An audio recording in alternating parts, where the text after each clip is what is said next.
I'm not stressing, and I know this isn't fair. I never would have guessed that things would be this way. Guess you'd be with him. I promise you that I will work my best to make it better, even though I can't be there. If only I had never left. Enough with these regrets.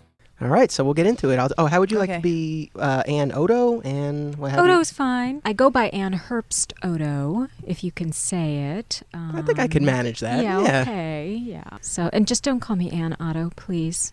If nothing else, after all this, I know how to say Oto. I know, but everybody gets it wrong, and you know. How would you like being called Marie Dusher? Should have recorded that one. Yeah. Oh, we're recording. Yeah. Are you? Oh, we're recording.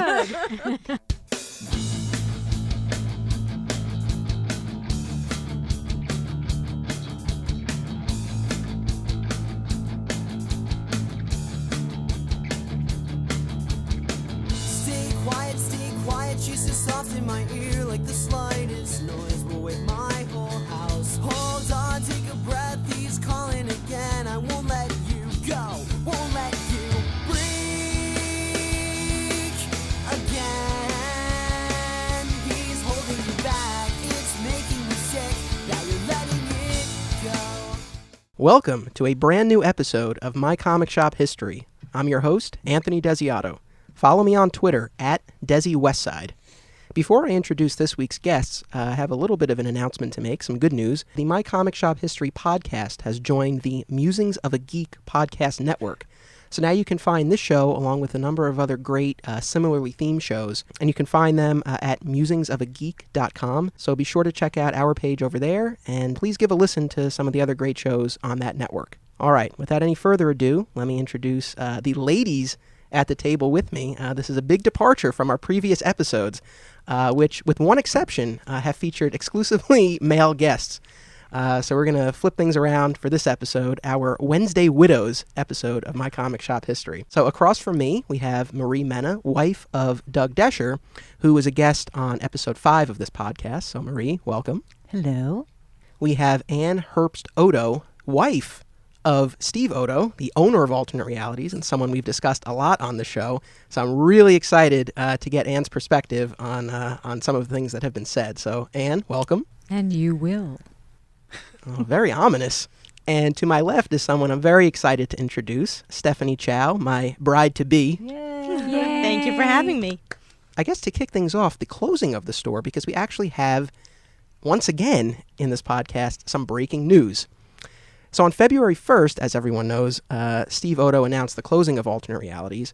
That's changed, let's be nice and say, a couple of times since then.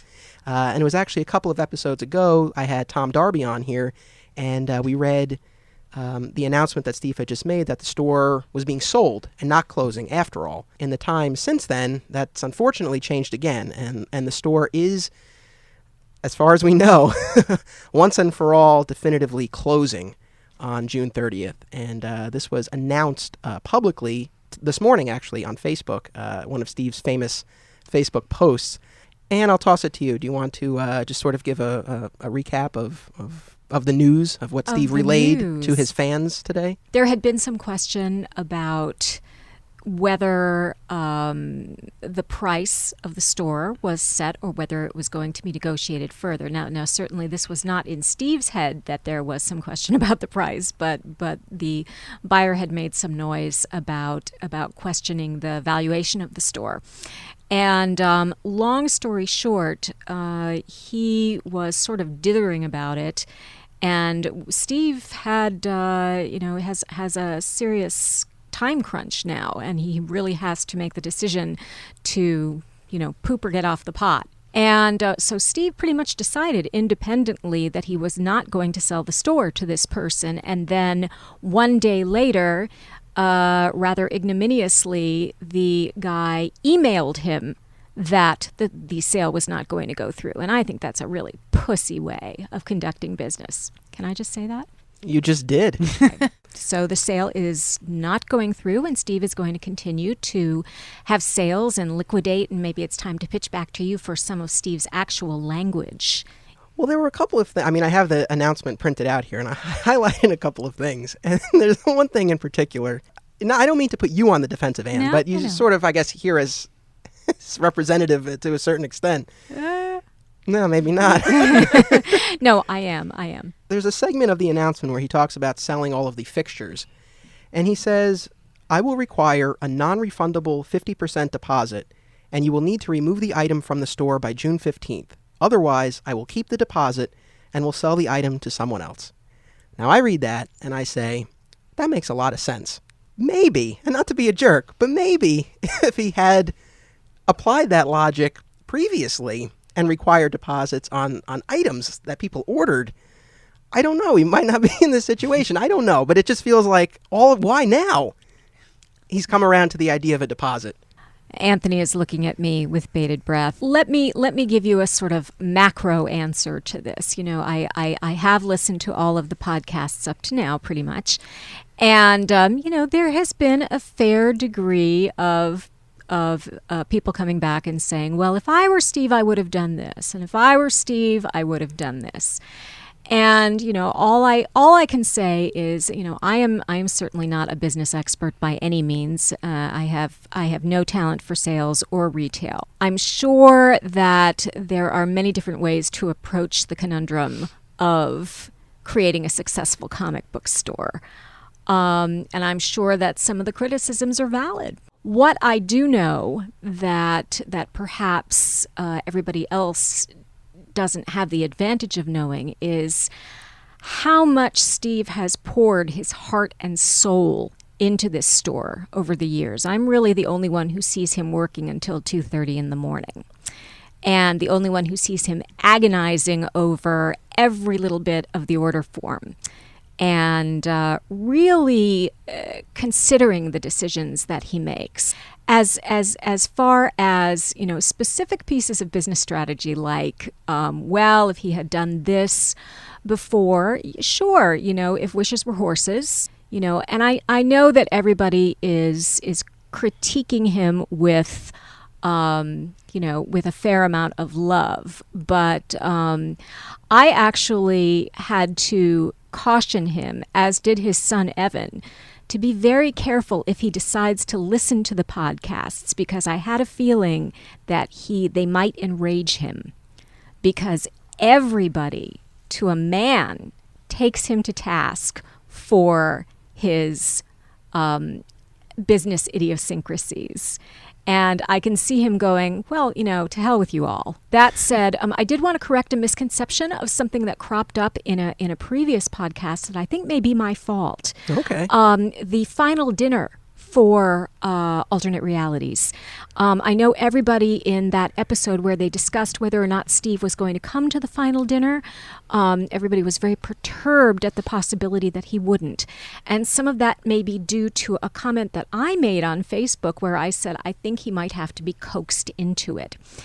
I did not mean that to say that he was reluctant to come or that he had given me any sort of impression on that at all. As a matter of fact, I know he had every intention of coming.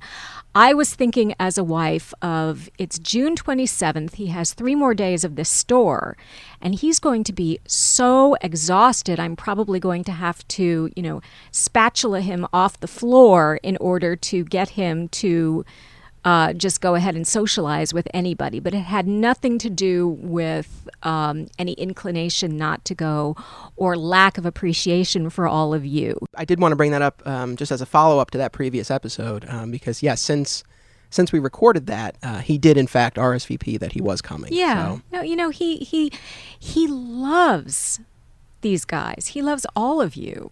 You know, and as much as you bitch and moan about him in these podcasts, and as much as he bitches and moans about you guys, you know, offline, there's enough love to go around. To the extent that past episodes have come across as us just, you know, bitching about it, I mean, that's unfortunate to me, and that's certainly not the intention. You know, it does come from a place of love towards both Steve and the store. I mean, I think if we didn't care, we wouldn't express what we've expressed. I also don't, you know, I do stand by the business critiques that have been offered. But again, you know, it's different for everybody. So. And many of them, I'm sure, are valid. And I'm coming from a place of oversensitivity because, I can't help being Steve's advocate since I'm really the only one in a position to see the man behind the scenes. Now, moving away from Steve specifically, and really the reason why I have all of you here is again to get the perspective of the significant other on comic books, on comic book collecting. I'm so happy to have the three of you here. There was a fourth guest who I really tried to get, and it just was not to be, and that's Marissa, the wife of Sean McInerney, employee of the store, guest on episode 2. She had a very memorable appearance in the film that I made about alternate realities. It was the Man Cave segment, and at a lot of the screenings and everything, that her moment got a lot of responses. And essentially, I had her and Sean on the couch together talking about his comic book hobby. And she flat out said, "I think you should not buy comics." And when he pressed a little further and he said, "Is there anything good you could say about my hobby?" her response was, "Well, I'm going to make a lot of money when I sell all your stuff." She said it with a smile and a laugh, so I'll give her the benefit of the doubt and say maybe she was joking. And as we addressed in that episode, a nice postscript to that moment in the movie, they were talking about whether or not he would have a man cave when they eventually got a house. Well, they did get a house, and he does have a man cave. So, it worked out for him, in that sense. I was hoping to have her on here to sort of be able to bounce this idea around and give her an opportunity to, to elaborate on her comments. But alas, that was not to be. So we have her comments, though. We know what she said. So I guess I want to toss it, maybe to Steph and Marie first. I guess I'm the novice here compared to everyone else at the table. But when I first heard her comments, I thought it was very unfortunate that she felt that way, because when you start dating or marry a comic book guy, you kind of know what you're getting into. Oh, really? I think. Maybe. Am I wrong? Correct me if I'm wrong. Tell me now, Marie. Yes, but hopefully you're it works for them. You are wrong. Wait a minute. Let me see that ring. Okay. Okay, it's 20 years for me. And Doug, Anthony, how many things do you have? Do you have a man cave? Well, see, this is the interesting thing. I'm putting you on the spot now. No, I love it. The interesting thing is Steph caught me at the end of my comic book collecting. So I used to be, I had my pull list. I had a bunch of titles that I would read every week. I would be here on Wednesday, the day the new comic books come out. That, again, the title of the episode, Wednesday Widows. Wednesday is New Comic Book Day, and the day, I guess, when many significant others are left home alone while the guys are out getting their comics. And that used to be me. I mean, I remember in high school, DC did a mini-series called Identity Crisis that I was so excited about, and I enjoyed it. And I remember the final issue came out, and I came here during my lunch period. I was a senior in high school, and I zoomed over here during lunch, to pick it up, and I read it in the car, and then I went back to school. So, there was a time where that was really a part of my routine, and it was something I was really excited about. My collection was never that overwhelming, I don't think. I don't know offhand how many I had. I've since divested myself of all of the individual issues, and now I have a library of graphic novels, trade paperbacks, and hardcovers. I do have a pretty sizable statue collection, and that is on display, in my living room. But Steph, you seem to like it. And you said yes. Yes, and I still said yes. But I'd like to clarify. You said I caught you at the end of kind of your comic book days. Now, who was the catch here? Well played. There you go. Well played. Congratulations to you both. Thank you. Yeah, really. You really didn't see me at the height of my collecting. Do you think There that you go. Do you think that would have made a difference if every Wednesday I was like, I have to go to the comic shop? Well, yes. No. Doug's been going every week for 20 years. So there you go. And how do you feel about that? Don't kill me, honey. Well, at first when we got together, I didn't realize, because we didn't live together. We lived together when we got married. So we moved in when we got married. So I had no idea of some of the habits and some of the things that he was interested in. And so basically I found out about it after we got married. Wait, but you didn't know that he read comic books prior? I did, but I didn't know he collected so many. Oh, okay. And And we have a 2-bedroom apartment. So anyway, no, there's worse things that he could be into, right? So anyway, he really enjoys them, and I know he enjoys coming here. So I don't know if it's a social thing as well. Well, you bring up an interesting point, and this was something else that was said in the film by one of the other wives.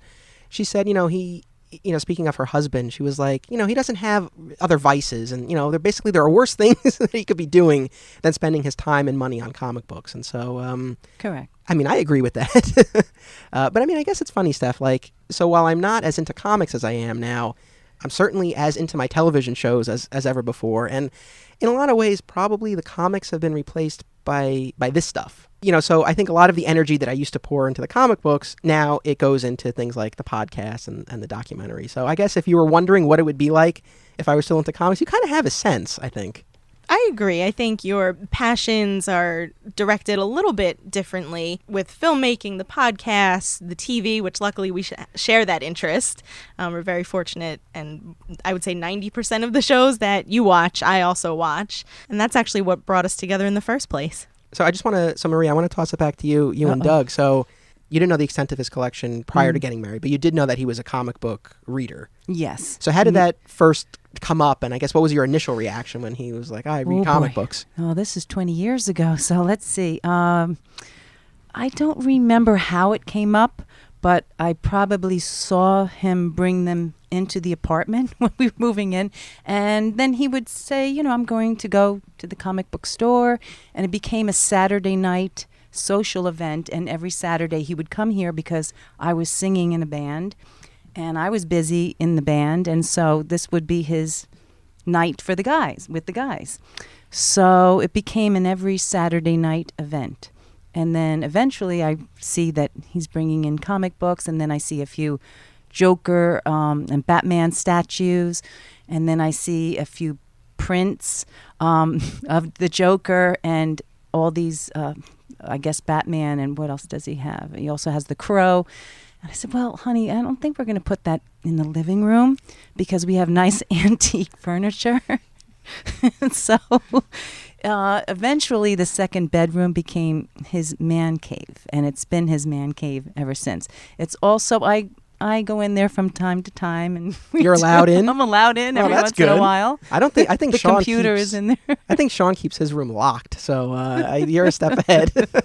Well, Doug and I both enjoy music because I'm a musician, so we have that in common. So I'll go into that room and listen to music and so on and so forth. But that's basically his man cave. Now, have you ever tried reading comics? Did he try to get you into it? Did he discourage it? How'd that go?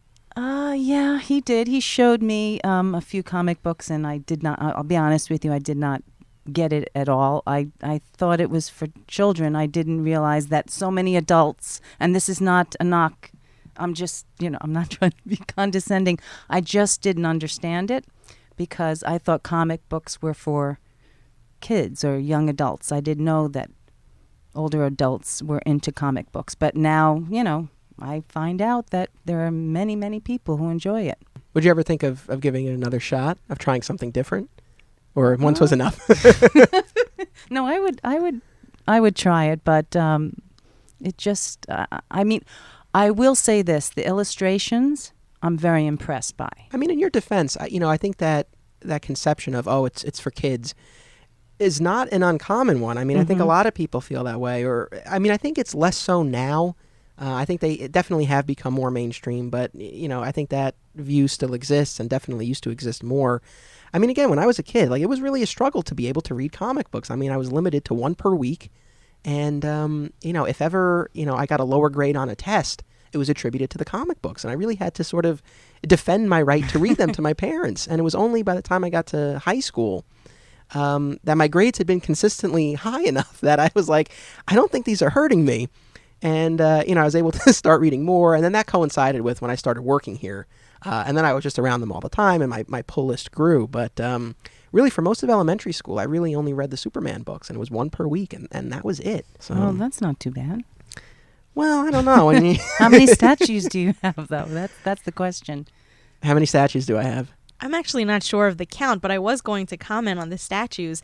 I'm an advocate of Anthony keeping the statues until we eventually move in together because I actually enjoy looking at them and having them on display when I'm at his place. Wait, you just said until we move in together. What happens then? Ooh, Freud.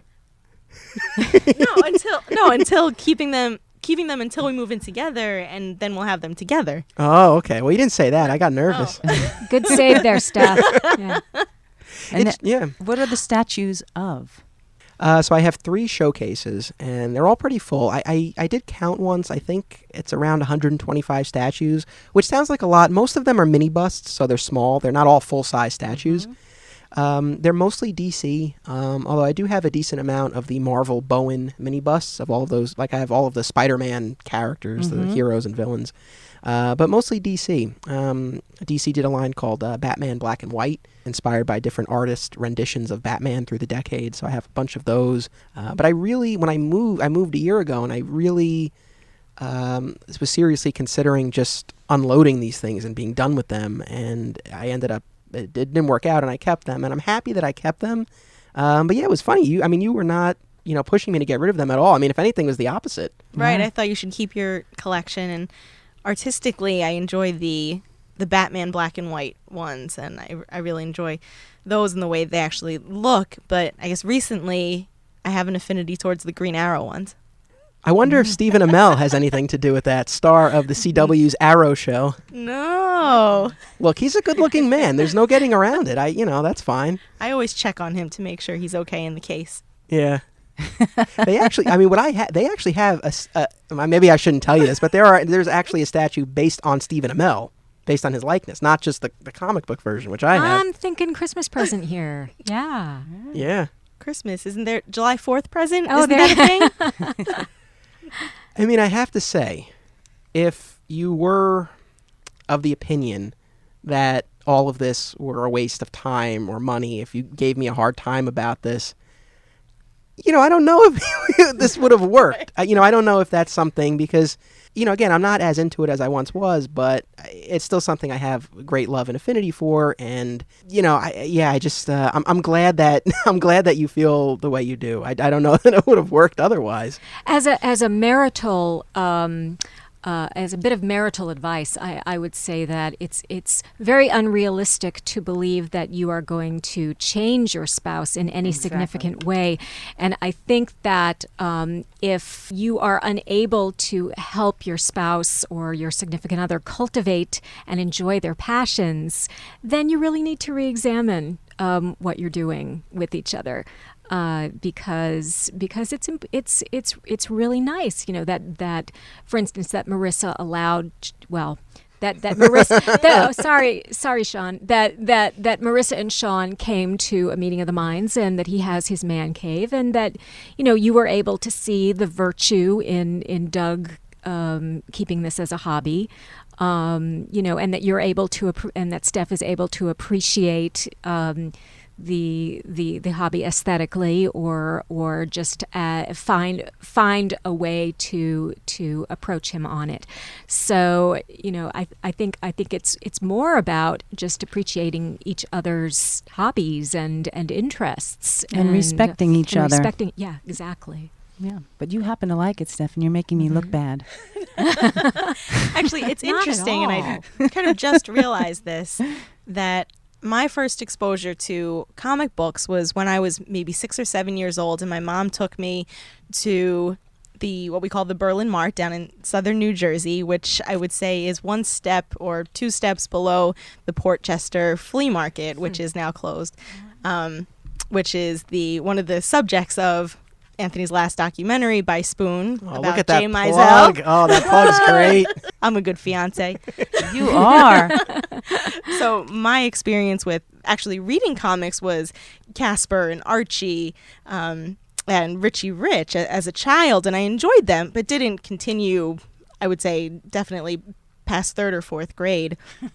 However, it's interesting, even though I don't read any comics at this point. I've read some Walking Dead because I am a big fan of the show. I still enjoy hearing Anthony's take and telling me the backstories or interpretations of Arrow and Flash, the shows that we watch, and all the Marvel movies that are so popular now. I really enjoy those. I'm definitely a fan of the Marvel movies and Batman movies that are coming out, I currently. really do love Flash. Yes. And Arrow. Does that give me some brownie points? It sure does. How could you? they're How great could you show- not? they're great shows. Terrific Yes. shows. Yeah. Yeah. Well, it's funny that you say you like when I tell you those things. Sometimes I worry I'm being annoying, and I'm like, she doesn't care about the comic book relevance of some of this stuff. No, I actually do very much enjoy hearing the background of where the characters originated from, or how the characters differ from the TV or movie interpretations of them. As I asked Marie, what was your initial reaction when you knew of my comic book connection? The first time I knew that Mr. Anthony Desiato was interested in comic books was when I saw a flyer that another student gave to me about his documentary, and it's screening at Pace Law School, where I'm currently a staff member and was at the time. So I Well, knew just to of clarify, so we I don't know. we only got together after I started working at the school after I graduated. There was nothing untoward while I was a student and you were a staff member. And also, we didn't even actually meet until towards the end of your third year That's of right. law school. So this was even before I met him, but I knew there was this Anthony Desiato who was a student, and he had this comic shop documentary. That time I probably had somewhat of a stereotypical view of this comic book geek who was at Pace Law School. So law student and comic book geek, not a great combination. Yeah, that's true. But he defies stereotypes. And I thought it was a very interesting hobby. I had gotten into the Marvel movies, the DC movies, everything current. And my experience with the characters themselves, as a child watching the cartoons, really, of Superman, Batman, Spider-Man, X-Men. I definitely remember watching them in the mornings and after school and on weekends. So I definitely didn't say, oh my God, he's a comic book geek. But then when we got to know each other and started talking, of course, I didn't think that. But I guess I'll talk about the first time he brought me to the store, and it was before we actually started dating. What I was expecting was, okay, I was going to walk into this, little comic book shop, and there were going to be a bunch of comic book geeks, and they would either start drooling or run into the shadows hiding from me.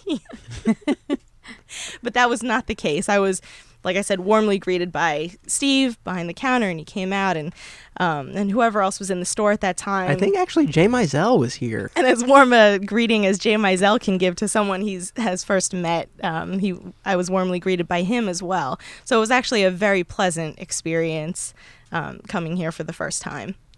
Now, speaking of alternate realities, that's a great segue. I want to toss it to you, Anne, because now you and Steve, connected, or rather reconnected, a little bit later in life. And when you did, you knew that he had this store, right? So the comic book aspect was not a Yes. surprise. Yes. I mean, I don't remember how I learned about it. Just to give the backstory, Steve and I actually ostensibly met when I was about 12 and he was about 15.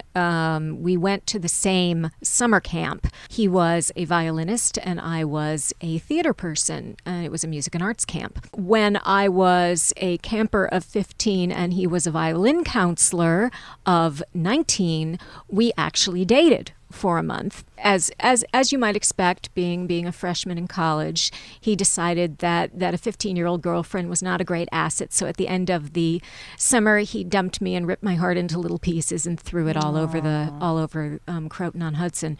And yet, amazingly enough, we stayed friends, and I ended up going to the same university as he did several years later, and we overlapped by 1 year, but we didn't really communicate all that much then because I was a freshman girl and he was a senior guy, and we were on different pages. Then completely different lives, and fast forward to 35 years later, a mutual friend from the camp decided that she would try and get a camp reunion started. Long story short, Steve and I were back in touch through Facebook. That's how we ended up getting back together. So it was a long, slow reconnect. That's a long way of saying I did find out that Steve had. I knew that he had been a lawyer. And I found out that many years before that he had left the law and decided to open his own comic book store. And since we were having a long-distance relationship at that point, I was living according to alternate realities' schedule. So, for instance, I knew instantly that, there was no way that I was going to have any sort of heart-to-heart with Steve on a Wednesday because he was busy doing the Wednesday comic book thing, and thus the title of this podcast episode. Hear that, folks? Even the wife can't call on a Wednesday. Yeah. I mean, the girlfriend at that point. I don't know if any of you, well, Anthony has seen our house. That was going to be one of my questions. Yeah. It's now, as I said, you cannot change your spouse in any substantial way. And when I came to live with Steve, fortunately, I had no delusions about that. We live in approximately 600 square feet of a 2,400 square foot house.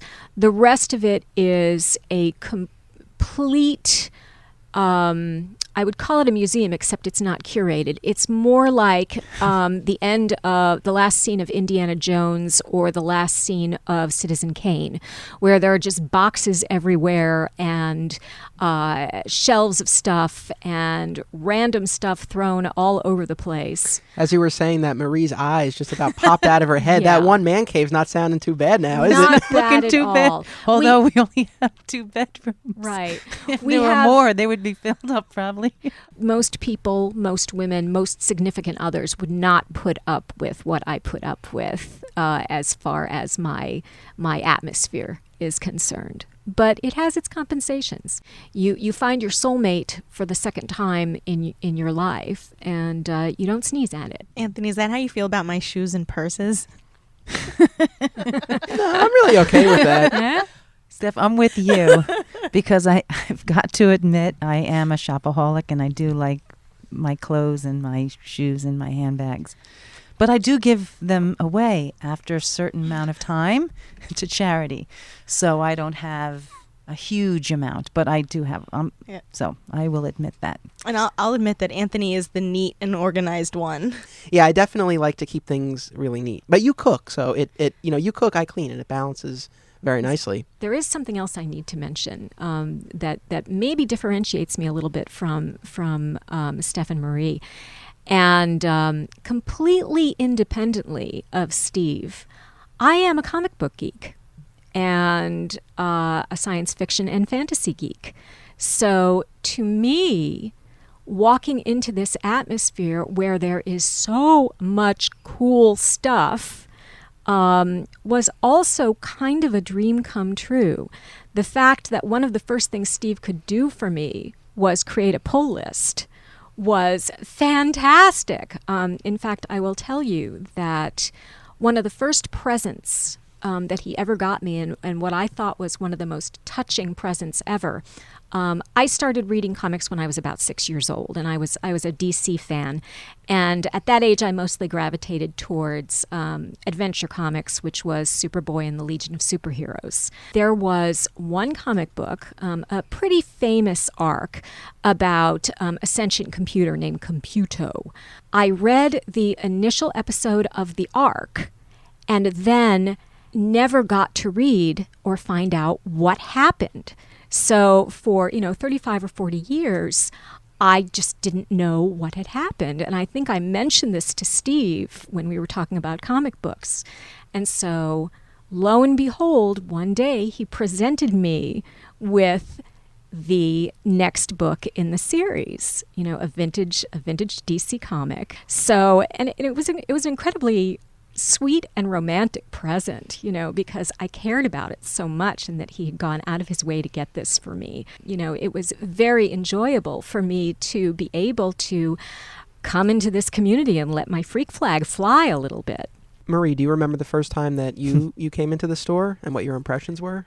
I'll be honest. I walked in and I said, how could people be interested in all this? I'm so I'm so sorry. Oh my No, but God! this is what we Am want. I We, getting a different- backlash? I know. different I know. perspectives. No, not at all. You know, everybody has their and it's not condescending when I say it. I just, now that I'm in here looking around, the figurines and I just don't. I'll be honest, I don't get it. Maybe if I was 8 years old, you know, a little boy, you know, I would get it. Especially the figurines. I'm so sorry, Anthony. Well, They're typically- action figures. Action No, figures. no. I'm sorry. There's still, There are many different gradations of figurine. yeah, I just want to be Yes. very clear. What I have in my collection are statues. They are not action figures. statues. And there's nothing wrong with collecting action figures, but I have manly statues. Well, How and about they're objets d'art. I mean, And they really are in their own right. You only have one doll in the collection. Yeah, I do have a doll. I mean, you know, You so have a doll. what's Wait a the minute. doll? You have a doll? it's Superman. I got it when I was a little kid. Oh, okay. It is a doll, Superman doll. a Superman doll. Okay. So you held on to. Okay. I held on to it. So I don't have my Barbie dolls anymore. I'm sorry. Gee, I got rid of Am I my gonna get- Barbies, but I think if I had a Superman doll, I would have kept it. with respect to the store, the comics, the merchandise, what I always say is, you know, it's just another medium. So, and there's so many different genres and characters and storylines that it's like you might like one kind of movie but not another. Very likely there's a comic book that you like. You might not like anything else, but there's probably something. And I would bet there's probably something out there that you would like. Oh, absolutely. But I will say, you know, kind of jumping off of something you said about, you know, maybe if I were an 8-year-old boy, I think for a lot of us, I mean, sort of the, you know, the deep affection that we have does stem from the fact that that we got into it when we were younger. I mean, Superman's my favorite character. If I had never read or seen Superman before and I just experienced it as an adult, I mean, I like to think that I would still respond to the character, but very likely it wouldn't be in the same way that I did, you know, when I was a kid. So I think that, you know, that definitely has something to do with it. You know, the age at which you're exposed to some of this stuff. Right. So the way you look at it now versus when you were 8 years old, what are the difference? Like, I've been trying to understand. She's really trying. To understand, because there are a lot of things that I really liked to do when I was young, but I grew out of that, you know, and then, so now I'm trying to figure out why you still enjoy that and what is the difference. Right.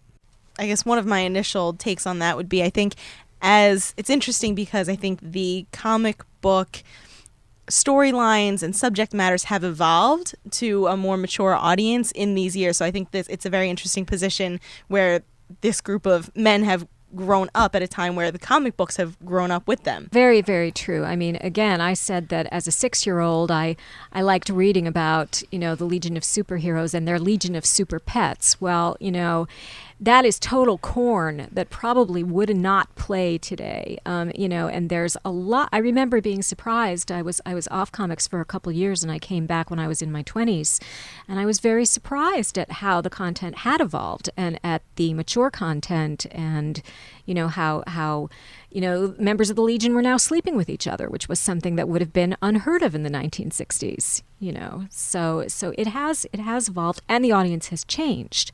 You know, for one thing, it's a much less affordable hobby than it used to be. When I was a certain age, comic books were 12 cents a piece, which I remember because my allowance was 10 cents a week, and I could only afford one comic every 2 weeks. But it has changed to become more expensive, and times have become more flexible and more permissive as far as content is concerned. Absolutely. I mean, that's another fantastic point. And I mean, I think for me personally, you know, why I still enjoy them, the nostalgia is definitely part of it, but I think I enjoy them in different ways now. So I'm much more mindful of the storytelling techniques that are being employed that I wouldn't have really been aware of as a kid. But now I look at it more from a writing standpoint, you know, so I try to enjoy it, you know, in that way. That makes sense. And I have to say, you know, not to pat ourselves on the back, but, you know, when we do talk about these things, whether it's the comic book specifically or when we get into the, you know, the TV and movies based on the comic books, you know, the level of discussion that we enjoy at the store, you know, is such is so much higher than I think what the stereotype is. So normally when people think of the stereotypical comic book discussion, it's, who would win in a fight, Superman or Hulk? So that's sort of the stereotype that you hear, and really the level of discourse is so much higher, and we are really analyzing it on those levels. I know. I've heard a lot of those conversations, and you are. I'm just trying to figure out the figurines now. Could you explain that? I mean, it is art. It's something that I can display and I can look at, and I guess reminds me of what I enjoy about the material that they're based and on. that's wonderful. I hope I'm not going to get any hate mail. Can Yeah. we discuss Comic-Con? What do you want to talk about? Just Comic-Con go? You're not on board with Comic-Con? Come on, you got to give me something. I've seen pictures. No, let's go. Tell me what you think of it. I've been to New York Comic-Con 3 times and San Diego Comic-Con once. I think it's something, if you're into this sort of thing, it's definitely worth doing at least once. It's extremely overwhelming, just the sheer amount of people. Personally, and I probably sound like an old man, but it's like there's too many people. So I can't say it's an entirely enjoyable experience. The advice I always give to people when they're talking about going to one of these things is, I guess, to sort of know why you're going. Like if you're going to just sort of walk around and see what you see and that's it, I mean, that's fine. If you're going with, a specific objective, that's okay too, but I guess be realistic about it. So, at San Diego Comic-Con in particular, if you want to sit in on a panel for something, for whatever it is, you'll likely be online most of the day just to get in for that. So if you're okay with sort of that, that balance, that cost-benefit analysis, that's fine. Some of the outfits, the pictures that Doug sent to me, Darth Vader and all sorts of things, are these people that are just big fans and show up and just dress up as their favorite characters, right? They just, okay. Before you say anything else, Marie, you should know that if maybe 4 years ago I went dressed up as Pam from True Blood. Oh. I don't even know who Pam is from True Blood. That's okay. Where's Sean's was wife? not- there That's was- all I have to say. But I'll say there was no helmet or shield or sword involved. So I do want to say You're that. marrying the right woman. That's Yeah, all I have to really. say. Yeah, well, it's funny because we have not been to a comic convention since we got together, and if anything, I mean, you want to go far more than I do at this point. I do. I enjoyed being there. I didn't necessarily purchase anything. I did wait in line and pay my $30 or $40 to meet and have a picture of Eliza Dushku signed because I was and am a big Buffy fan as Rock well. on. So yeah. Oh, she But was in I Buffy. think- Yeah. Oh, Yes. which character? Because I like Buffy. Faith. Oh, the Buffy evil, you like. Oh. Yeah, I used to Did you- watch there's- Buffy all the time. Oh, there's an entree. Yeah, there's an official Yes. comic book continuation of Buffy. Season 8. written and by 9 Joss and Whedon. 10. Now, Yeah. wouldn't it be funny if I started collecting them? There you go. See? We'd have Christmas to move. is just around the corner, Doug. Really? I'm twirling my mustache here. You know what? Just to jump back to that for a second, to Doug, his reading, his collecting, his man cave. Because again, like Sean, he's very particular. He really, no one can touch his stuff except him. Oh, yes. It's Doug's the same way. Yep. Okay. So if you said to him like, "Oh, hey, I saw that comic book you're reading. Like that looks kind of cool. Can I see it?" Would he let you read it? He would let me read it, but he would probably hand it to me in a certain way, and I would have to handle the comic book, just so. That's why I really don't touch any of his comic books or the figurines or anything, because I know that they're very important to him, and he's very fussy. This is sort of a pet peeve of mine because I feel like people, not within this circle, but just non comic book people, assume that I dress up either for Comic-Con or when I go to the movies. Like when a new superhero movie comes out, like, "Oh, are you dressing up as Captain America?" It's like, no, I don't do that. People who do, that's fine. But, people seem to assume, which I guess take some issue with. Cosplay is a subculture. And some Yeah. people are really into it, and some people are not. I mean, do I own a replica of the red jacket that Clark wore in Smallville? Yes. Can I pull it off? Yes. But do I wear it? No. But I have it. I actually love Smallville, too. Oh, Am see? am I go. impressing you? Oh, yeah. Smallville, that's Very way up there. much Yeah, yeah. so. I love that. Oh, yeah. No, I love shows and movies and TV shows. It's just, I guess I never understood the comic book world, but I'm trying to understand it by listening to you wonderful people today. And there's nothing that says that you have to. No, I nobody- never will. Nobody has to force feed you appreciation. I mean, and as you mentioned, one of the great things for you and for Doug is really the social aspect of it. Moving on to the people at Alternate Realities specifically, I guess there are a couple of pieces to this, because first, you met everyone, and then there's also the component of joining those Saturday night gatherings and going out to dinner, which is something you have all done. So, I guess, Steph, what was well, you sort of touched on this before, but what was your initial impression when you met the group? Well, first I want to say, and Rich Roney would probably disagree with me, but I think the friendships that have been formed through the comic shop are very important and very touching. Yeah. I see what you meant about Rich there. He would disagree with that wholeheartedly. Yeah. He really, if that was something that he really felt strongly about, he probably should have mentioned it in the episode of the podcast that he did. Yes. So that, shame on him. No friendship, no fun. Yes. I guess I'll start with I remember distinctly the first dinner that Anthony brought me to. It was just so welcoming from the get-go, and I remember sitting, I think, across from Brian O'Day, who engaged me in conversation pretty much the whole evening, and it was probably due to him that, at least partially, that kept me coming back, thinking that I do have things in common, that we can talk about not just comic books themselves, but the TV shows, movies, and probably other topics as well, as far as careers or just daily life or current events. Yeah, that's one of the things. I've touched on this, I think, in other episodes, but we really don't talk about comic books all that much. No. And as the years have gone by, less and less so. I'm sure there's still more of a comic book based discussion, on a Wednesday, for example, when the customers come in and, for their new books. But, certainly when we gather on a Saturday and we go out to eat, comic books are really a very small part of what we talk about. They're normal people too. Yes. Very laid back. Yes. Yeah, so I'll toss it to you, Marie. So what was your initial impression of the Alternate Realities group when you met the guys?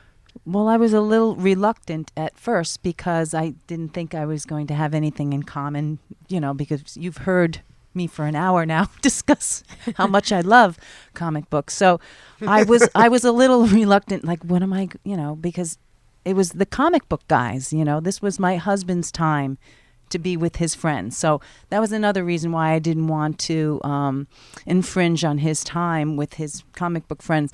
But then he would say, no, there are girlfriends now involved, and, now this guy is going to get married, why don't you can stop by too. There are girls there every once in a while, women there. So I decided one night to show up, and I tell you, everybody was really, really nice. And you're right, it wasn't all about comic books, movies, TV shows. They get really into it, though, like the philosophy of and intense conversations, which go beyond what I would usually discuss. But it was interesting just sitting back and listening to them. And as Doug said to you, the group has certainly expanded, and I think become more diverse as as time has passed, where people have gotten married and engaged, and you do have more of the significant others, and it's not just as much of the boys' club, I guess, as maybe it used to be. What were your initial impressions, Anne? Of course, I was very nervous about meeting the guys, which is pretty much what I had thought of them as, because for one thing, I didn't know exactly what Steve had said about me. I knew that he had crazy girlfriends before me, and I had a feeling there was a good chance I'd be lumped in with them, which would be accurate because I am crazy. But I'm the kind of crazy that works with the group, I guess. Also, he pictures of me on his computer, the screensaver, and good Lord, what were they expecting? I have no idea. So I was really nervous, and I came in, and I remember that I met Sean, Anthony, Tom, and Steve Ryan, and immediately they were like, "Hey, oh, so it's you? Okay, yeah, we've heard a lot about you," and blah blah. And of course, I was starry-eyed about seeing the store on top of it all. So I think that was kind of my comfort level. It's like if I had been socially uncomfortable, which I wasn't, I would have been able to walk around and look at the stuff. Also, there's the fact that one of the first things that Steve had me do, maybe the second time I got here, was help him take the cycle sheet count. And that was only once, so I must have not done very well because I know he's very, very demanding about his cycle sheet count. Yeah, you have to be very quick with the math. Oh God, and I was math is not my long suit. So you're in the Tom Darby category. Oh well, I'm probably if there's a gunny sack where math is concerned, I'm in it. Eventually, I had to Yeah. come out because they didn't believe Doug that he was married. Because just Doug such a- would say, "I've been married for 10 years." Really? I don't think you've been married. And just we've such a never- beautiful woman too. Oh. They probably didn't believe that Oh. either. But Thank you. Oh, please. You're making me blush. no, I have a girl crush on Marie. So. Truth be told, Oh, righty then. This is going into a whole different direction. I think this is going on the cutting room floor. What do you think? I don't know about I that. don't know. Oh. The boys might like this. The boys might like this. So anyway, they didn't think Doug was married. So and when I showed up, they were like, "She does really exist." So I want to go back to Steve now. And one of the things that was really great when I had Rich Roney on here was I was able to ask him what was Steve like as a young man, as a teenager, and I can do that again with you here. Now you knew him, again you knew him as a teenager, then you had a long break in between, and then you basically met him again. So how did the two Steves compare? Steve was energetic, idealistic. He was somewhat slimmer than he is now because he was just naturally a very slim guy, and he was also doing a lot more martial arts at that point. Fun to be with, and very, very social, very garrulous. I knew he read comics, but we never really talked about it much. I think one time when I was in his bunk, I saw that he had a couple, and I was like, "Ooh, can I see those?" And he was like, "Yeah, sure." And that's as far as that went. The Steve that I met again after 35 years, 35 years is a long time. I think both of us were a great deal more weathered. But the essence of Steve that I knew and loved back then was still very much the same. A very, very sweet, genuine, passionate person. A wicked sense of humor, very smart. Not just in a Yale kind of way, but also practically smart. Even though it may not always manifest itself in business operations. Oh, there's that goes back to that. Hey, that's you. Hey, that's me. No, I have a great deal of respect for the way Steve runs his business life, and probably the thing that's at the core of Steve's being is really his amazing sense of responsibility. He is the most responsible man I know. I think it is a good time, especially as so many of you have mentioned on the podcasts, with the way that the industry is going, with Marvel and DC both rebooting again. The timing seems to be fortuitous. Marie, do you agree with that? Have you been following the DC and Marvel reboots? What's your take? Oh, yes. Actually, I have been following them very closely, and I do agree. Do you think the reboots are good or bad? What do you think? Oh, good. Yeah, it keeps things fresh, Yeah.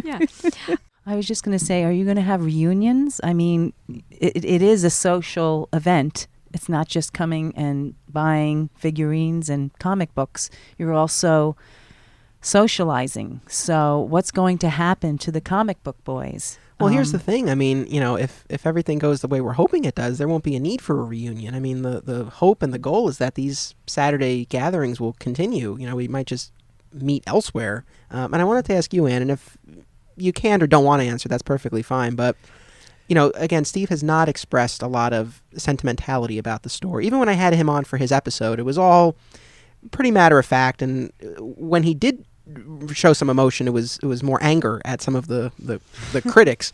So I mean, I'm just curious. Does he express something different to you about what the store has meant to him or how he feels about it closing, other than people didn't pick up their stuff and now I'm having a sale and it's one day only? I mean, is there more that we're, I guess, not seeing or hearing?